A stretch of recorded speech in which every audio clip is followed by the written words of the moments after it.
What it is, what it ain't, what it's gonna be. The Slim screenshot. It's Slim. It's the #1 asshole screen. Screen, what's happening? What's happening, bro? What's happening? This is Screen. New York, baby. Named it twice. That's how nice it is. But I'm all the way down here in the A, fucking with my man Slim. And you're full of shit too. How about that? I definitely am. All the way to the top. And when it spill over, it spill right over on whoever down there. Right. Hey, so look, so check this out, right? So what we gonna do every episode is we're gonna take a shot to the good life, right? To the good life. I'm sure you drinking that bullshit. What it is, Malibu? Nah. Keep going. Rock, well, baby, the rock. Take a shot, old motherfucker. All right. Let me tell you something. Taking shots like that will get you to my age. Oh, yeah? That's the key? That's the key. I guess, bro. Listen, right? So it's a real sticky goddamn subject, topic, or whatever. But you're a little older. What's a snitch, Screen? Let me get comfortable to say that because you can define that in a couple of different ways. But to define it the way it is now, a snitch is a weak motherfucker who can't handle what he's doing. You know, it was a show out called Beretta a while ago.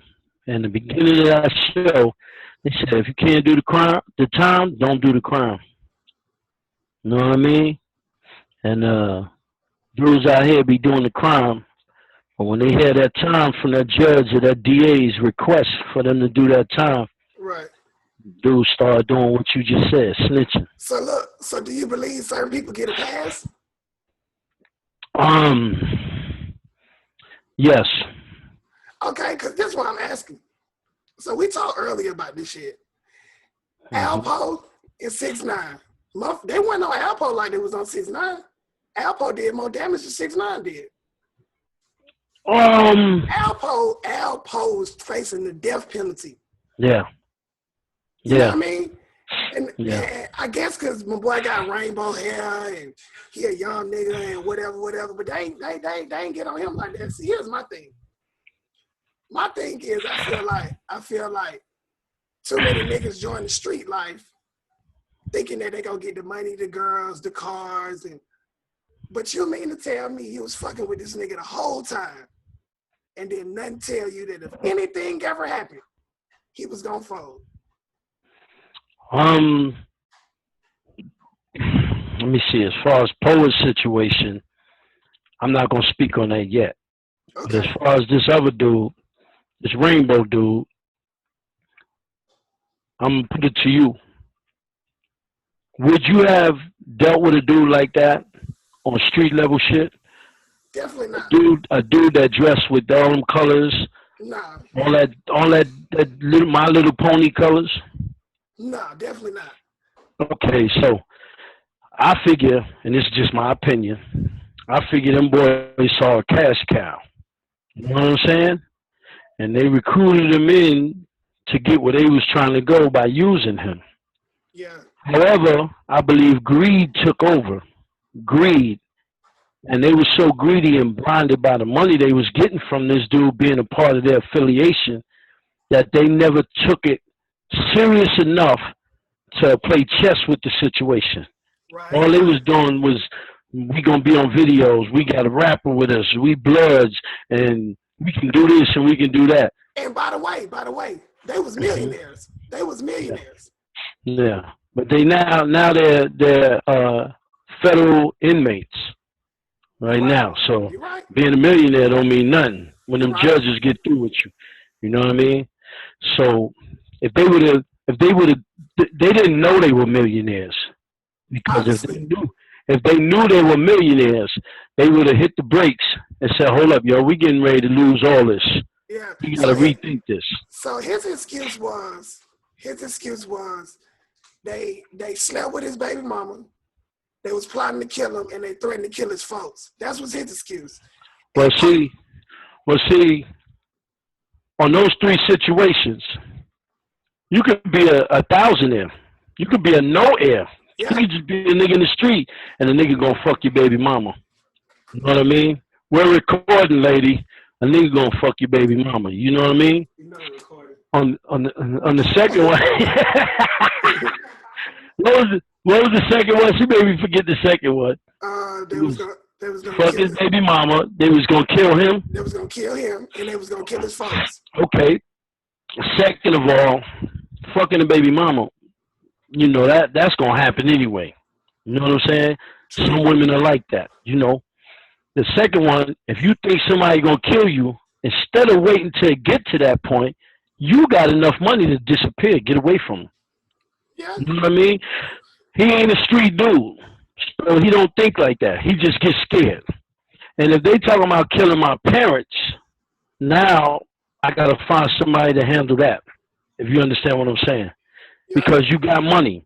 So if them dudes actually went that route, minus the first one, you know, the first one gonna happen. You know what I'm saying? Because that's how she is. If she's like that, the first one gonna happen. She gonna fuck. Yeah. But as far as the killing, the threats, and all of that, that's when them dudes messed up. You don't scare your cash cow. No. You know what I'm saying? If you done with them, cut it loose. That's it. But see, here's my thing. This is just all I'm saying. When you jump off the porch, bro, it's an imaginary waiver that you sign. Yeah. I swear to tell the truth and nothing but the truth in the court of the streets. Yeah. You don't tell on nobody. Yeah. You don't tell on nobody, and you don't tell on nobody. Yeah. Period, point blank. Now, I know a lot of people like, oh, man, fuck that. 50 years, 60 years. Ain't nobody putting no gun in your goddamn head and saying, don't do this, don't do that. I think they was trying to hit them with a RICO. So they was going fair from the jump. Yeah. But first of all, you don't put when you get money like that and you're in that situation, you got to have enough discipline not to put yourself in a position where you're going to have to snitch on somebody. Yeah, well, we're in the social media era, so everybody want to be that nigga. Don't nobody want to be that. Yeah, you're right. Nobody want to be themselves. See, my thing is, I seen the video when he came home. I told you he got about $3 million on his wrist, right? Yeah. You was telling me about them but deep down inside, let me tell you something. He probably scared, bro. Everywhere he go, he got to have security. Yeah, he do. His daughter can't be regular. His baby mama dissing him, talking mad shit about him. I'm talking about she on Instagram, Twitter, going crazy. Me personally, I think it's he don't give her no money or nothing. He don't look out for her. I don't really know. I just think it's a special places for snitches. I just feel like when you sign up for it, civilians, if something happens right now, and my mama or my sister see it, I expect them to call the police. They ain't got nothing to do with it. Yeah, it's affecting the they're not street. Cool. But if I did something, they're citizens. They're citizens. Law-abiding citizens. But if I did something 5 years ago and somebody come to this house right now to get some straightening, I gotta handle it, bro. I mean, they just a part of it. To me personally. But back to my point. So why we ain't talk about Poe like this? Then I even called you because you from that era. Yeah. I felt some type of way. Poe took the nigga the way he killed Rich at, and then nobody say nothing. Yeah. Well, on that situation, I dealt with both of them. Right. But I'm still waiting to run into Poe. I just want to ask him straight up if it's true. I'm not going to take the word of, well, look at where we at now. Yeah. You know what I'm saying? Look at the situation we in now. So I've heard 3 or 4 different stories. You know what I'm saying? About how everything went down. From legitimate legitimate to the core dudes that I know I can listen to them and say, okay, well, all of it sounds the same, but it's just told in a different manner. So I'll wait till I see the horse. And if the horse want to tell me that, yeah, this is what happened, then I'll listen to it. Right. But I still have to make my assessment. You know what I mean? Because I don't know what happened. I can look at Paid in Full 300 times. I don't know what happened. You know what I'm saying? And as far as people saying he snitched and all that, hey, I know a brother who was in a situation like that, and dudes told him, we ain't never going home. Yeah. Put it on us. I don't care what people say. Tell them it was us. It wasn't you. And go home. You got a chance to go home and raise your kids. Go home. So other people was like, that's considered snitching. But if the sources tell you we gonna take this weight, put it on us. We ain't never coming home. Put it on us and go home. Fuck what everybody else say. Go home to your family. That's what you call circumstantial, though. That was a circumstantial situation where you had. Yeah. That's what I'm saying. That's where you asked me, can you get a pass? Yeah. If me and you in a situation, and like I said, if I'm the killer, and I come to you and say they got me dead to rights, then I'm going home. You got a family. Put it on me. Write you a statement, and don't say nothing in court. Write it all in a statement. Let your lawyer do the talking, and put it on me. Going home. Just every month, just send me a little 50 cents or something. You know what I'm saying? Send me $100 or something, but go ahead home. That gives you a pass to do what you do. And if nobody else know, I know. So if somebody comes to me, I say, yeah, I told him. Yeah, he ain't snitch. I told him. Yeah. You understand what I'm saying? Yeah. That's real. That's real. But if you run around a bunch of dudes, and you can tell if dudes really want you and they click. If they really fucking with you, like, you know, that situation with the Rainbow Boy. I don't want to say his name because fuck him. Yeah. You know what I mean? Right. But all I'm saying is, them boys played their self because, you know, they should have known.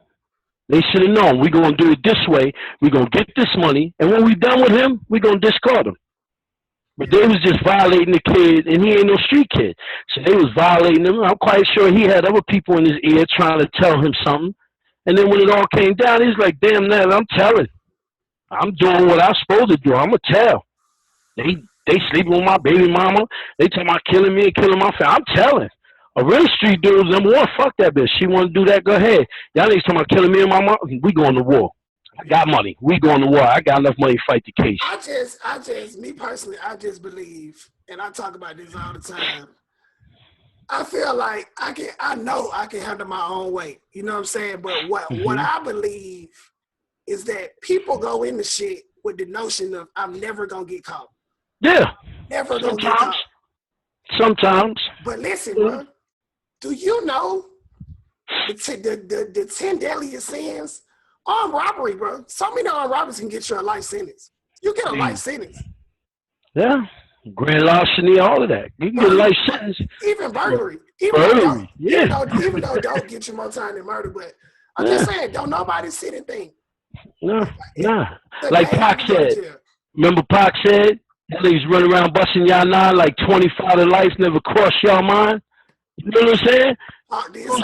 You're right. Dudes feel they're invincible. I ain't never gonna get caught. But most of them dudes that do this shit, and the police go looking for them, look what happened. They ain't got no money to run. Nah. Where you at? They know where you at, because they gonna ask your enemy. Where you seen this dude at? Oh, he be over there at his baby mama house. His baby mama aunt house. You know what I'm saying? So okay, I got one for you. Let me ask you something. Mm-hmm. Imagine in the 80s. This finna fuck you up. Great time. Instagram and Twitter and Facebook in the 80s. Imagine. First of all, hold on. First of all, what was you driving in the 80s? What was the drive in the 80s? No, what was you driving? Your whip. Oh, Peugeot 505 STR. Black, white? All white. Cocaine? With peanut butter seats. Okay, imagine. And you know what I was listening to? Sade. Yeah. Sweetest cherry pie. Yeah. So that's when they were smoking them Tide sticks and shit. Yeah, we were smoking Buddha, Tide sticks, Sesame Oil, Chunky Black. You know what I mean? That good shit. Lime spread, that good shit. Yeah. You're smoking that good shit. Okay, let me ask you another question. I don't want to hear your shit. Was your asshole in? I was sneaky. Bro, answer the question, bro. Yes or no, bro. Answer the fucking question. I was sneaky. I was a sneaky asshole. I can't talk about it because the statute of limitations. and we didn't have the internet, right? Right. We had burnout phones and pages. That's what we had. That was the thing. The SkyTel pages and shit like that. But but imagine the 80s having Instagram and Facebook? I think the rooftop would have been bigger than what it was. The skate key, spots like that people talk about. I think rap would have been exploded. It would be huge as what it is now. It would be super huge, and it would be a different mentality in people listening to the music. Yeah. Because it was good music back then. It was good rap music back then. Right. You know what I mean? Good rap music coming out. Back then, it was a lot of fist fights, so it probably would have been a lot more meeting up fist fights. It was more fist fights. The niggas could fight back then. And in New York, give me a timeline. When did guns really come into play? Because for me, it was like 2007. House parties got shot up all the time. But before that, niggas was really fighting. But in the 80s, what year? I know the stick-up kids was coming. Yeah. I mean, guns have always been in play in New York. But it was more straight up, knuckle up. Yeah. I think they came out more in 91 when they started glorifying it on TV and in raps. Dudes was talking that. I mean, guns have always been there.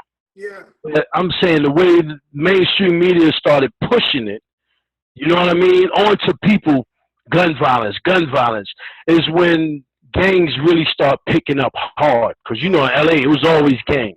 Yeah. In New York, like, we ain't have no gang. We had our little clique.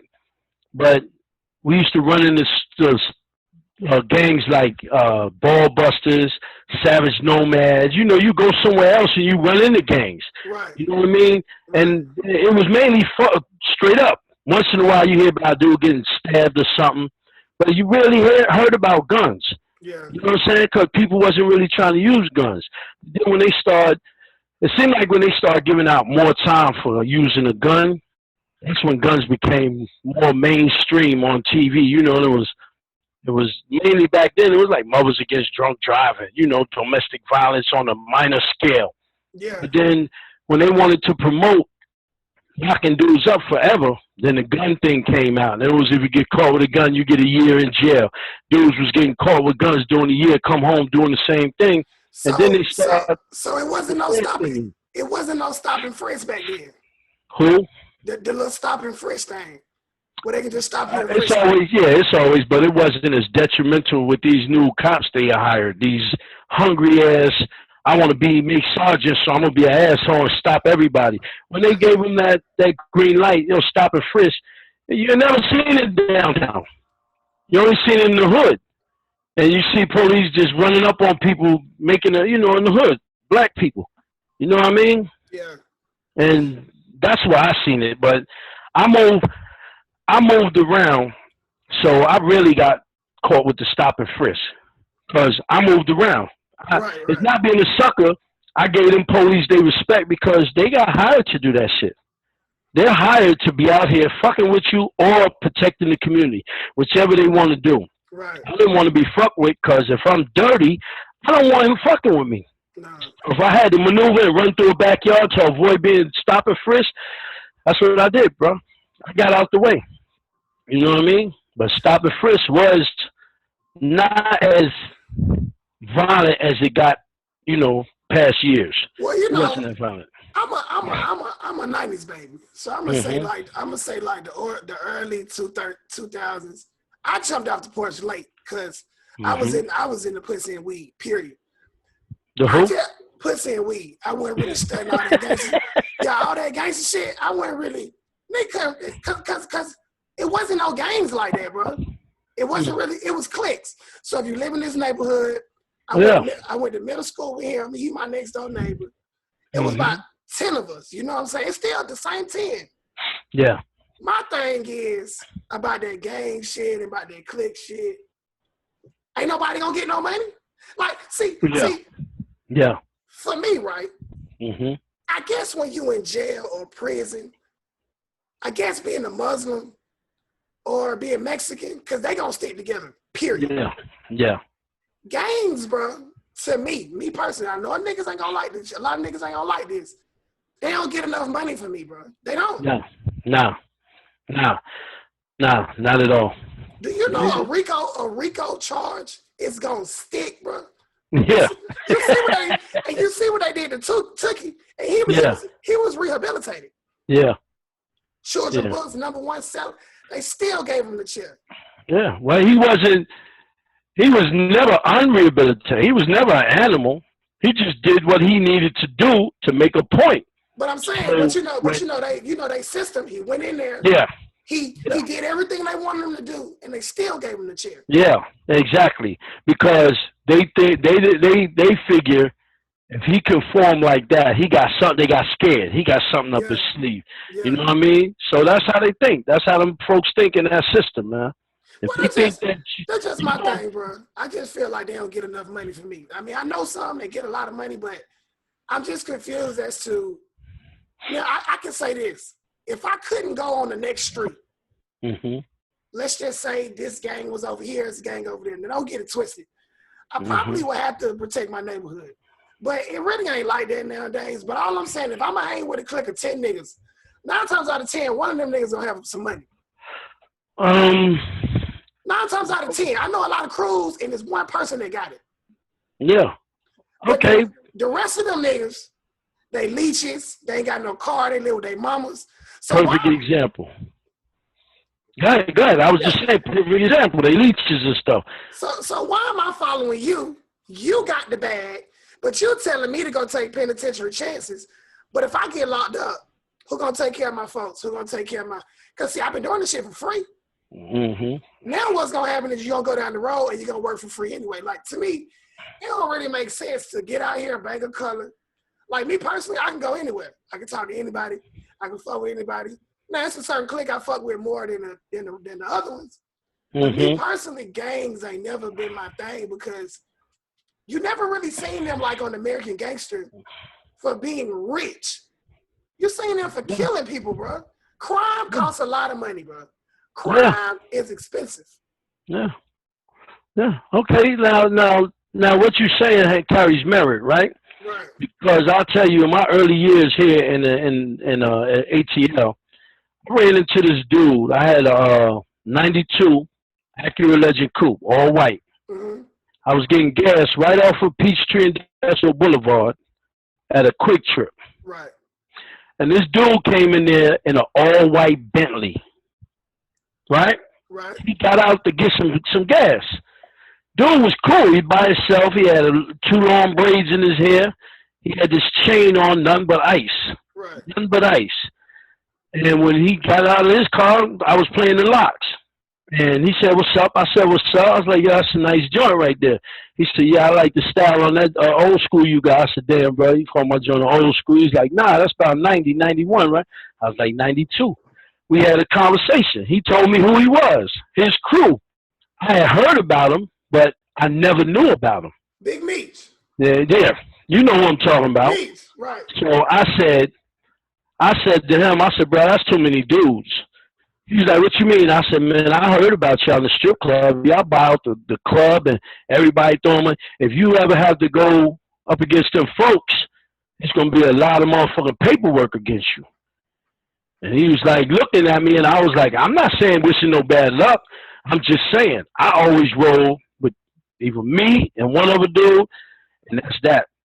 I don't like being cool with about 90 niggas in a clique because somebody going to tell. Somebody. And what happened? Yeah. Soon as it happened, dudes start getting up there with they three-piece suits on them, shiny shoes, and was in front of the mic. It was him. You know what I mean? Him. Yeah. They was doing auditions for what's that show that come on where they be singing? What's the show, babe? Not American Idol. American Idol. Yeah, when they be doing auditions. Motherfuckers be going in there in front of the DA and the judge and be like, "Yeah, I'm getting ready to sing. I know where the stash is at." Next person, "I'm getting ready to sing. I know who was making all the sales between 12 and 6. Yeah. You know what I'm saying? Yeah. They're not looking to win. They looking to get out. Yeah. You know what I mean? That goes back to snitching. And when I heard about all that shit, I said, "Damn, that's fucked up." But I'm glad his brother just came home. Yeah, I seen that. You know what I'm saying? I seen that. My thing is, how do you get 25 to life for murder, but 75, 50, 30 to 75 years for dope. Like, okay, so listen, so this is what you're telling me. I get caught with 10 bricks, they gonna give me a life sentence. I kill a nigga, take a plea, I could possibly get involuntary manslaughter. Possibly. Mm-hmm. I'll be home in 15. Good behavior in Georgia, they'll let me out in 9 years. Yeah. Don't. Yeah. The rest of your life, though, in the feds. You know why I think? It's just a theory. They won't put you off the street, but they know you're a killer, but they know it's a bunch of other killers out there, too. Yeah. So they're going to send you to jail for a certain amount of time, and they're going to send a certain amount of dudes behind him in that prison, and then 9 years later, they got about 300, 400 dudes that they gave 9 years for killing each other. They coming back out to rehash the killing. They know they so 9 years. They so far behind. When they come home, they hungry. And now they done put another crew of drug dealers out there. You know how the system goes. No, it is a trade-off. It's a trade-off. You're right. It's a trade-off. Yeah, you're right. It's a trade-off. You know? And that's the system. It's designed. Like, they got 400 years of that shit up under their belt, so they know how to do it. You know what I'm saying? They know how to play that game.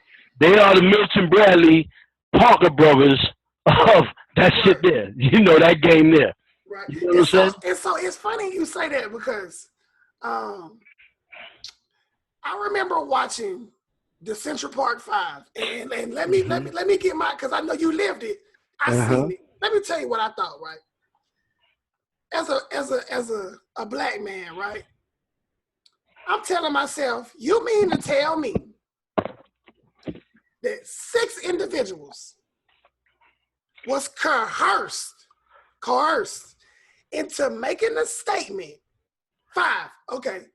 Central Park 5, my bad. 5. Yeah. Like bro man from the 5th floor, 5. Yeah. So you mean to tell me that nobody in New York, what's the surrounding states? Jersey. No, nobody in the North, bro. All these people that are, bro, do you understand what RAPE mean, my dog? Like when I hear it, I'll be like, oh. So I'm trying to figure out, and then the little money they got, but the whole situation, but since you lived it, I'm gonna sit back and let you take it, but that's all I want to know. Why them folks ain't prosecutors, Screen? For giving all these false tests. Ain't that perjury? Back then, you know, it was a case that happened right around that time called the Central Park rape case, Central Park murder with this preppy dude, Robert something. And he choked a bitch out in the park, killed her, raped her. You know what I mean? He didn't get prosecuted as hard as them boys. What was he? Was he a minority or was he white? No, he was a white boy. Robert Chambers, I think his name was. Oh, I remember that. If I'm not mistaken. I think that is his name. The preppy killer. Yeah. Yeah, he was a preppy killer. And then there was a dude that shot 4 or 5 black kids in the train, Bernard Getz. You know what I mean? Only reason that he shot him on the train. Only reason that made so much, you know, such a fuss in the papers and the news because he shot them boys on a crowded train. You know what I mean? People were saying, I don't remember the story, but I think them boys wasn't even messing with him. He started with them. You know what I mean? Talking to them, and then they flipped back at him. He put out the gun and started shooting on a crowded train. I forget how much time he had, how much time they gave him, but it was a lot of stuff going on, and at that time, if you got caught doing something, they railroaded your ass. I'm saying, you know what I mean? But I'm just saying, okay. So me and you, we've been down for a little minute now. The word logic, right? Okay, so check it. If somebody tell me I seen a 3-year-old baby walk into a bank and rob the bank, where's the logic behind a 3-year-old? So I'm actually watching the real interviews with Central Park 5, like the real deal interviews. Yeah. These kids are scared to say pussy. They're afraid to say the word. Ain't no way they can take their dick out. Slim, the cops back then would beat a confession out of you. The cops back then, you had like as a minor, I'm not even talking. They didn't care about that. Oh. Yeah, that's why they got railroaded. First thing they supposed to do was call them kids' mother. Call my mama. I ain't talking to Yeah. you. Call my But mama. they scared them kids, and they had them boys so scared that them boys said, yeah, okay, we did it. And then they was telling them, I don't believe the story on TV. I don't believe all that shit because it's like Harriet Tubman was wrote by a white woman. So I don't just know Harriet Tubman. Yeah. A white woman wrote it. They exposed that. A white woman wrote it. So I don't believe when they come with these stories because they be having them slants. Yeah. Them real slants. Oh, no, they going to put this spin on it. Yeah. But one thing I can say is at least they survived it and they got paid. They're forever traumatized, forever. But they got railroaded because at that time they was doing whatever to get convictions. Okay, well listen, I sympathize with everybody, but the one kid that was the youngest that went through a lot, they make shit seem extra in the movie, but I never been to Rikers. I never. All I'm saying is RAPE means a lot. Back then, you got handled. You got a scar on your face if you came in there for that. But I didn't do it, and y'all know this. Yeah, but there are dudes in there that might not like you because just they don't like themselves. Rikers Island back then was crazy. HDM, House of Dead Men, C-74. You getting ready to go up north, North Facility. It was a lot of craziness going on there. Like when I was at boot camp, we was on detail one day and they was transferring. This was in 2011. I was at Alberta's in Forsyth. They was transferring Wayne Williams, right? Yeah, the kids supposed to have been killing the kids down here. Listen to me, Tom, and listen to me good. Wayne Williams, Pee Wee Herman. Pee Wee Herman looked more gangster than Wayne Williams. And Pee Wee Herman looked like he can't hurt a goddamn fly. Yeah. Wayne Williams looked so motherfucking frail. But he got that hair and them prison specs. Ain't no way he killed. I don't even want to get a number because I don't know the number. I know it was a good number. Come on, man. Listen to me. When we was hearing about that in New York and we see who they locked up, didn't after they lock him up, about 4 or 5 kids was still missing, got killed? I want to say it was 8 or 9, bro. It was a great number. Yeah, that kept coming missing. Now look at what they hollering about with the child abduction. Oh, yeah. Okay. It's funny you say that. I watched the interview the other day on the, and it's great we're having this conversation, but it all goes back to snitching, but fuck it, we're going to keep going. So I think it was Bishop Don Juan. They was asking him what changed the game of Pippin. But since we're talking about the judicial system, let me tell you how these folks play. Soliciting the prostitution. It sounds crazy. It look fucked up. But let me tell you what they did. What's that? Human trafficking. That's it. Yeah, they made it human trafficking. Do you know how that sound, my nigga? Yeah. I was in there with Batman. You remember Batman? Yeah, I remember Batman. They gave him all that time for all them white girls. Batman the legend. Yeah. But listen, that was my cellmate. Human trafficking? Yeah. I learned a lot about it from Batman. But why they do that? Why do they change? Like here's my thing. They don't play fair. Play fair. But listen, so one time I read the deadliest sins, right? The top 10 deadliest sins. I can't give it to you verbatim in order. This is what I know. On paper, the law is perfect. Like on paper, it says right now that if this is your first offense, and I'm not even talking about federal, I'm talking about state. If this is your first offense, this is what you can get. You can get character witnesses. If you got a public pretender, you're in trouble. You got a public pretender. But listen, they set these laws, and then this is what they say. They say, say me, for example, I go somewhere, I do something. The only video they got is me getting killed or me getting shot, whatever the case. They gonna spin it. They gonna change it. We're not even gonna speak on race. They gonna change it. Let the roles be reversed. I can be walking my kids. They gonna say overkill, unnecessary force. So my thing is, what's the point of a motherfucking written law if we can't even go by the shit we got written down? Hey, well, I learned a long time ago. Laws was made for black people. They wasn't made for white people. The Constitution was made for white people. When they freed the slaves, they made the laws and they created overseers, nigger police. Yeah, yeah. They got that from Jim Crow and all that. You know. And listen, I told you this since the day we started talking. Listen, I didn't grow up in like a white's bathroom or like the racial talk, but the judicial system. Listen to me perfectly good. It's fucked up. It's always been fucked up. I watched the trial of Dylan Roof, my man that shot the church up. Yeah. They locked him up so peacefully. Right, they took him to Burger King. They took him to Burger King, yo. Yeah. But back to what I was saying in Central Park 5. When I watched the movie, you know, ain't no shame in my game. I shed a tear, bro. Because I can't imagine. Could have been you. Could have been how many times we went to the park, we was hanging out, we was kicking it, we was smoking, bro, them kids couldn't even say pussy. They couldn't even say the word. Yeah. Yeah. Let me tell you something else that I used to see a lot of, Slim. These little student athletes go to house parties 2-3 days later. Remember those days when you find out the black quarterback got locked up for inappropriate sexual misconduct with the white girl, 37 years.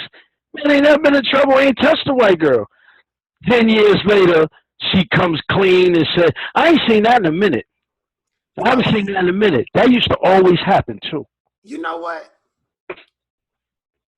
You made a great point. Listen to me, right?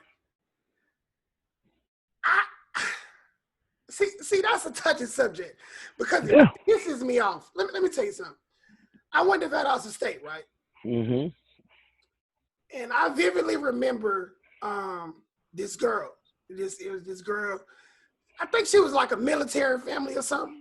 Uh-huh. She lived her life trying not to disappoint her family. Like she had to graduate. What her family did was her family locked her up for 12 years. Yeah. From K to 12. Mm-hmm. When she got to college, she just freak out. Wow. Yeah. So took them chains off. What happened was she got too much of that liquor in her one night, and I ain't gonna say the rest. Yeah, I know.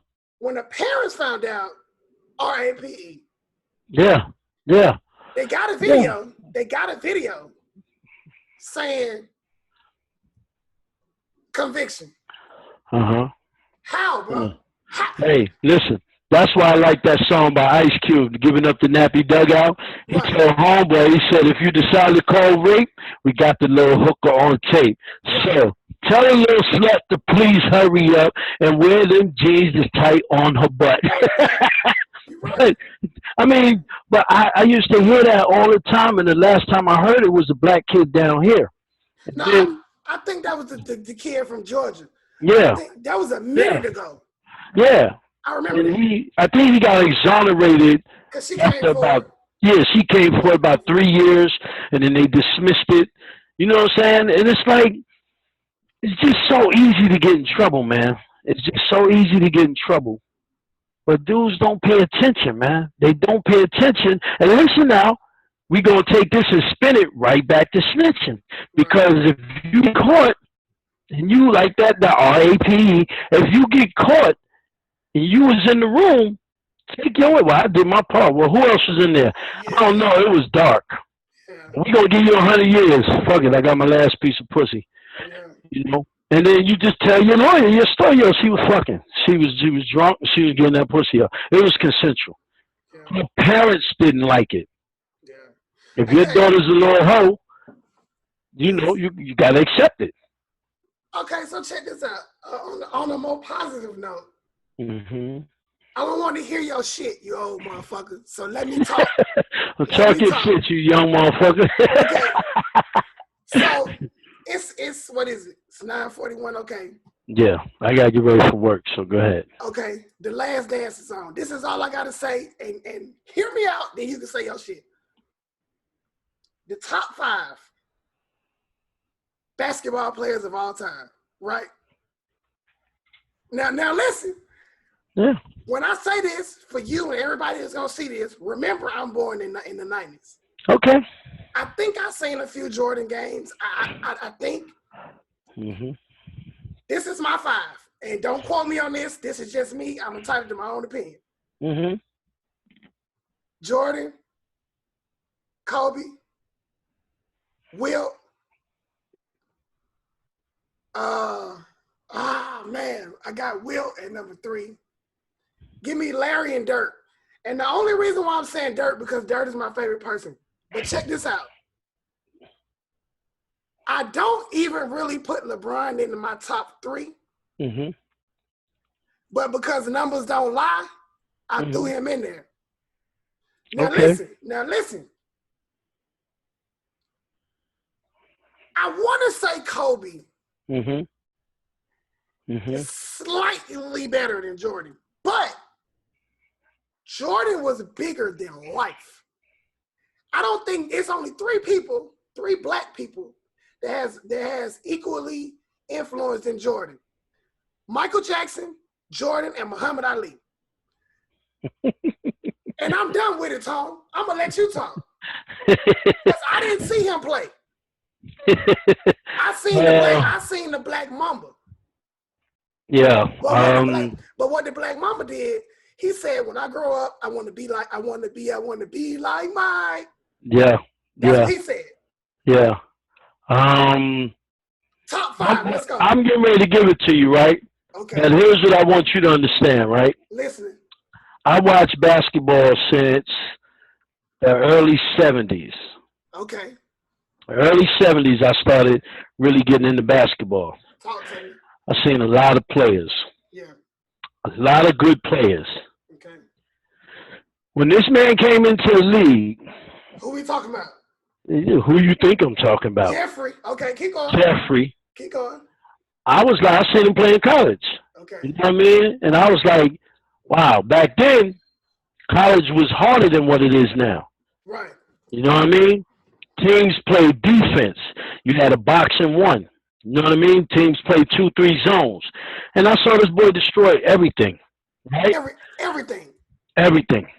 He get in the league, now, it's just like football. You good in college, transition to the men now. You've been playing with boys, transition to the men. And that's not easy. Keep going. Keep going. Now, he got in the league, we watching him. Now, we hustling back then. We watching Mike. Okay. Mike coming to the Garden. We went and got tickets to go see Mike at the Garden. Right. When Mike stole that ball and almost went out of bounds and got that ball and cuffed it and did that dunk from the side. Yes, sir. Yeah, rock the cradle. Rock the cradle. Yo, I was like, this dude is something special. He's going to be something special. Yeah. So now, my top 5, I'm going to put Magic in there at number 5 because I watched Magic play. Okay. Magic was one of the greatest guards out. Okay. He was one of the greatest. Okay. I'm going to put Kareem Abdul-Jabbar in there. Okay. Nobody can stop him. Nobody. I'm not going to be prejudiced. I'm going to put Bird in there. Okay. Because Bird came in the league murdering motherfuckers. That jump shot was phenomenal. And then I'm going to go grab my man because I watched his whole career up to now when he came in the league. You know what I mean? LeBron James. You know why? Because, and I'm going to put him and Kobe at number 2. I'm going to tell you. No. Listen, let me speak. I let you speak. Let me speak. The reason why I say him and Kobe at number 2 is a tie. It's a tie. Listen to me. So, when Kobe came in the league, he got drafted, right? I think it was Charlotte or Minnesota. It was Charlotte. When they said Kobe was backstage crying because he didn't want to go to Charlotte, I didn't like him. Hold on, let me finish. I didn't like him. But as I watched him develop, I said the kid is special. Now, LeBron James, why I say him and Kobe at number two? Because they both good players. Now, and I'm going to give you my reason. Pay attention. LeBron James came in the league with Cleveland. He had a bum-ass coach that was a statistics coach with the Spurs at Mike Brown. LeBron built everything. He never had superstars playing with him till he got to Miami. But in between that time, he was building shit and learning how to play by himself. You know what I'm saying? As he progressed through his career, you watched him, but the league went down. The defense, the toughness in the league went down. That's why I say, as exciting players, good players, I got to give it to both of them. They cannot, one of them cannot be higher than the other. You know what I'm saying? Can I speak? Hold on, I got to give you my number one player. Go ahead. I'll wait for your five. Now, if you don't want me to put them two there, I'll take both of them away and put Rodman at number two as far as my players. Dennis Rodman, because of his tenacity. That's how I do that. And my number one player is, of course, that man. Jeffrey. That man. Is Brooklyn in the house? Right. Yeah. Okay, listen. And we're gonna end this on a positive note. But check this out. I'm so disappointed in you. How you disappointed in me? Let me get right, bro. Cause Kobe and LeBron is not even a comparison. Yes, they are. I'm a ball player. They are. You know why? Let me ask you a question. If LeBron would have came into the, listen to me. Compare this. If Kobe wouldn't have cried and been with Charlotte, and LeBron would have got picked by LA, the Lakers, and was playing with Shaq, who you think be nice? When Kobe went to LA, look at that team. They had a team already, right? They had a team.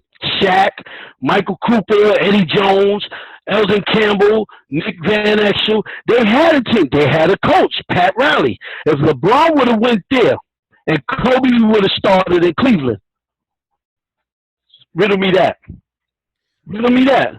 Kobe walked into greatness. He was destined for it. LeBron built it. Woulda, coulda, shoulda. Oh, let me give you a few facts, and I'm hanging the fuck up on you. That's all right. You called me for 3 days, you old motherfucker. Check this out. That's all right. Check this out. You know, I'm a die-hard Dirt and the Whiskey fan. I'm a die-hard Dirt fan. Who is that? See what I'm saying? See, I know who he is. I know who he is. Yeah, huh? Okay. I know who he is. The 2011 finals. I'm finna read you stats. Nah, you don't have to read me stats. I watched it. Now listen to this. Wait. Folded like a lawn chair. Let me finish. Let me just add to that. Dirk Nowitzki's squad, he had a team, didn't he? He had a crew with him. He had that dark-skinned kid always wore the braid, the band. He had Jason Kidd. Yeah, what else he had? Terry Tyson Chandler. He had Tyson Chandler. Yeah. He had a mob with him. LeBron had nobody. What? What? They ain't had nobody. What? They wasn't meshing, bro. They wasn't meshing. Stats is okay. Stats is understandable. Bro, they had Mike, they had Chambers, they had Udonis, they had Chris Bosh, they had Dwayne. Dwayne Wade was the leading scorer the whole series. Who is that? Understand what I'm saying? Look at what I'm saying. If you don't play as a team like they played, like Dallas played as a team, they played together. They gave the ball up. Let me tell you something, and I'm gone. My partner Blondie, he got a dog one time, right? And this is my point. I'm going to let you talk. Fuck you anyway. But listen, he got a dog. My partner brought him this dog. This dog was skinny as a motherfucker. Dog looked like he ate in 3 years, really. Mm-hmm. I might be over-exaggerating, maybe 5 years, under-exaggerating. Mm-hmm. He fed this dog for 2-3 weeks. The dog ended up being a beast. You want to know why that dog was a beast? Because Jermaine had what it takes. But the dog already had it in him, but Jermaine just had to bring it out of him. Don't fault Kobe, because Kobe. No, hold on. Don't fault Kobe and Mike because they got with teams that had potential, but they needed somebody to drive the boat, bro. Mike who? Jeffrey, nigga. What you mean? He ain't get with no team. He went to Chicago. They was bums. Only one on there was Charles Oakley, Orlando Woolridge. No, what I'm saying. No. Ho. Oh. What I'm saying is, if it wouldn't have been the Mike, it wouldn't have been a. Hold on. You see that? You see that? I'm rapping today. Last night, it wouldn't have been a Pip without Mike. It wouldn't have been a Steve Kerr without they was who they are, but they needed somebody. They needed somebody to help them get out there, bro. And let me tell you who. Let me tell you who it was. Let me tell you who it was that made Mike, that made Scotty, that made them. It wasn't no one person. It was the Boston Celtics. It was the Detroit Pistons. Now, do you think Dirk Nowitzki and them could have took that beating that Mike was taking them 3 years and beat? See, now we're talking. Now we're talking different language. We're talking different language. Yeah. Speak on that. That's what I'm saying. That's what I'm saying. I'm just saying. Dirk Nowitzki and them played as a fucking team. I sat there and I watched the whole series, all games. I said, them niggas getting the ball up. Look at these niggas. You can't take 5 niggas every time you get the ball. LeBron. So for me. LeBron can't close enough games for me. Did they have Jesus? No, he still can't. He still can't do it. Nah, they had him the next year. They got him the next year. Okay, well listen, man. But they beat. Who they beat? The Spurs. They beat the Spurs. Okay. They beat the Spurs. No, they beat. Kevin Durant and them. Their first championship. Okay. They beat Durant and them, and then they beat the Spurs. That exciting because they knew how to play. They learned how to play together. Yeah. You can't win. And then look at that coach he had, Eric Spoelstra. Who is he? LeBron has never had a coach. He's never had a coach. Okay. This is the last one, for real, and I'm gone. Last one, I got one more. Okay. Now I got to explain this. Again, yeah. I'm born in the 90s. I got to throw that out there. You're going to stop using that as an excuse. I'm saying because my opinions is based on the impact that it had on me. Yeah, but, okay. Don't give me a where you from bias ass answer. Real answer. Okay? Bad Boy or Death Row, and I'm gone. And why? And I'm gonna tell you who I'm going with. You ready? Okay, go ahead. I'm going with Cash Money. And listen, Pac is my favorite. It's Pac, then it's Kendrick, and that's it. I'm going with Cash Money, and this is why I'm going Cash Money. It has been no record label to me in my personal life that's had more popular artists than Cash Money. But if I had to answer that question, I ain't the killer, but they're pushing. Revenge is like the sweetest joy next to getting put. Tupac was 10 people himself. Yeah, Tupac my number one rapper. You know what I mean? So, Death Row or Bad Boy? I'm gonna go with Bad Boy. That's a bite. Why? I'm telling you, I'm gonna go with Bad Boy because growing up in New York, in Harlem, when they came out, I went to everything that they did. Yeah. You understand what I mean? Their music appealed to me because I was from the East Coast.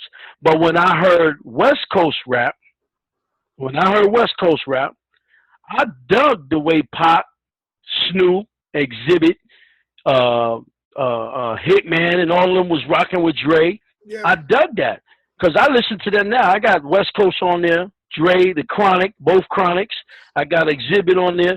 I listen to good music, right. But if I had to pick between Bad Boy and, like Biggie say, if I had to pick a coast, I'd have to pick the East. I live out there, so don't go there.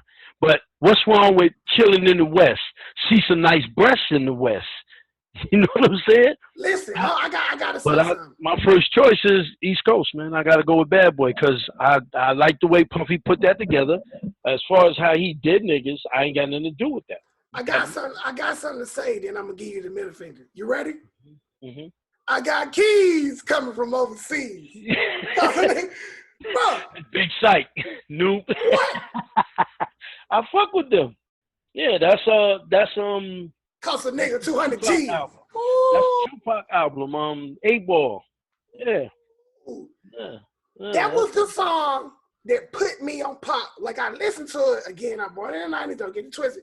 I was rolling one day and I had to turn myself in. Mm-hmm. And I just heard that beat. And I heard pop. And he called me. That nigga big psych. I got keys coming from overseas. Yeah. Hey, listen, Tom, we're gonna do this. We're gonna do this every week, bro. We're gonna get the people something to talk about. I'm with it. I got something to say, bro. I got something to say. My hand is on the end button, and I don't want to go back and forth with you. Fuck you, bro. That's just how I feel, bro. That's how I feel. I got something to say, man. Listen, watch out for old Satan Claus, bro. He out there. Just watch out for him, man.